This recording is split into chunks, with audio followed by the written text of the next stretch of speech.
that relationships are important for you in the search, and then you also have a personal relationship with Coach. I guess just why was it so important for you to find someone who had an emphasis on relationships? Well, I mean, I think we're in a people business, right? You know, I think that the reality of what we do every day is to try to impact young people's lives and give them an opportunity to have great success athletically here. Obviously, they're at a world-class academic institution, but it is about the relationships that we have with our student athletes. And then it's really about the relationships our staff all have together. So it's a people business. It's about relationships with donors and board members and fans. So it's a people business, and if you don't understand the importance of other people, then I think you're missing what you're doing is all about. How much has Tory evolved since your time together at Eastern Michigan? I mean, I know it's been, 5 years maybe, but still a lot could change. 6 years? Yeah, it's been at least 7. I was interested. I mean, we've stayed in touch via text over the years, and he's always reached out when something positive has happened or not. And he's just been, and so I was curious to get to see him and meet him again. I will tell you, maybe. I don't know that he's changed who he is much, but as his personal, demeanor.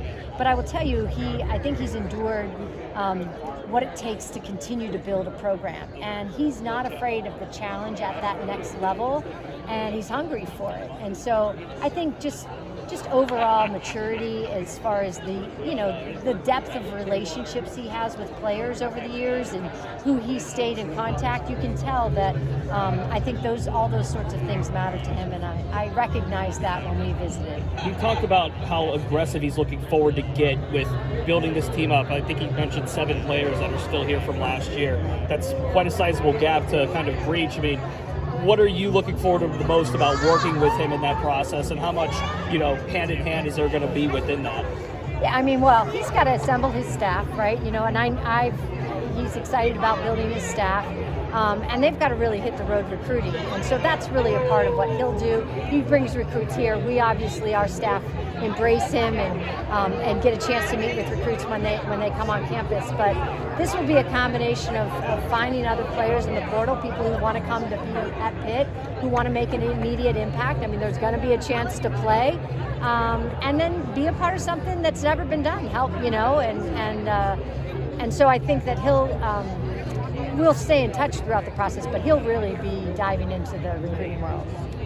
You've been building onto this program. So how do you think that this hire helped you build and helped your reputation as AD of the year?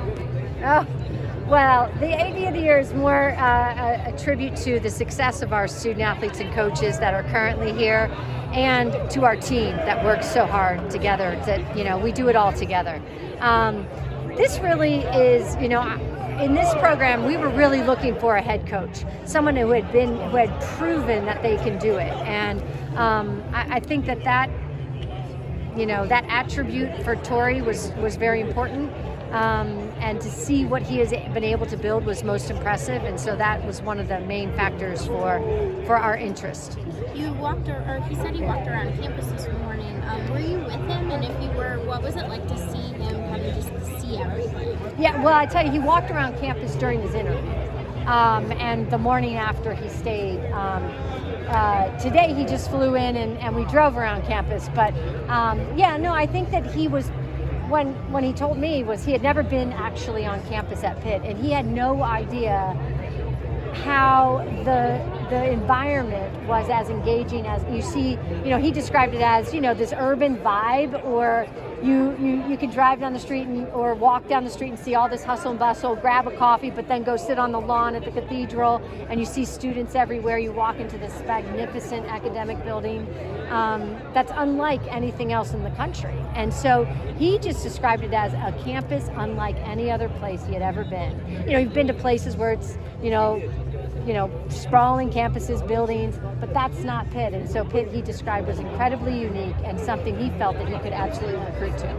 Heather, you've done a number of coaching hires here at Pitt. What were the challenges when it came to this hire, and what does it rank in terms of the coaching hires you've done so far here at Pitt? Well, I don't really rank hires, but what I would say that the greatest challenge was really seeing someone, we're at the bottom of the ACC right now. So you have to find the right persona who has the courage and confidence to say, I can go and do this, and I'm confident that I can build this program. And so, some people just aren't cut out for a level of competition like that, and for that kind of challenge. And Tory certainly is, and certainly confident in his ability. Just curious on the process on how all this kind of came to be. Was it your administration that reached out to him first, or did he kind of reach out? How did that whole kind of get started, and how rapid was that process once contact was initiated? I don't recall specifically, but I think for sure Tory probably reached out and said, hey, I'm interested.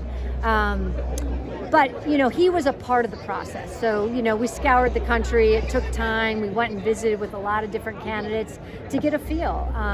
And you've got to always compare and evaluate the process, the candidates. And so it just took some time, and he was a part of the process like the other candidates as well. Thank you. You're welcome. Thank